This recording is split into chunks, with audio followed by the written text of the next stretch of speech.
நான் கொன்னல் வாயுடையவன், பேச எனக்கு திறமை கிடையாது என்று சொன்ன மோசே, அந்த மோசையை கொண்டுதான் எகிப்து தேசத்தை கர்த்தர் நடுங்க பண்ணினான். பார்வோனுடைய உள்ளத்தை கர்த்தர் நடுங்க பண்ணினார். அந்த அடிமைத்தனத்திலிருந்து தன் ஜனத்தை விடுதலையாக்கி கொண்டு வந்தார்.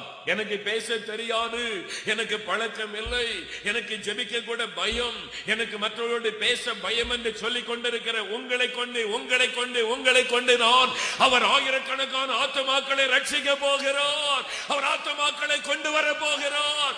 உங்களை தான் அவர் பயன்படுத்த விரும்புகிறார். மோசே, நீ ஆண்டவருக்காக வேண்டும், நீ ஆண்டவருக்காக வேண்டும். உன்னை கொண்டுதான் இந்த ஜனத்தை நான் சந்திக்க முடியும். எங்கிருந்தோ இன்னொரு தேசத்திலிருந்து ஒருவரை நான் கொண்டு வர முடியாது.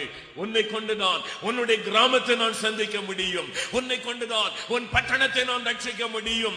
உன்னை கொண்டுதான் உன் கல்லூரியில் இருக்கிற அத்தனை பேரையும் நான் விடுதலையாக்கி கொண்டு வர முடியும்.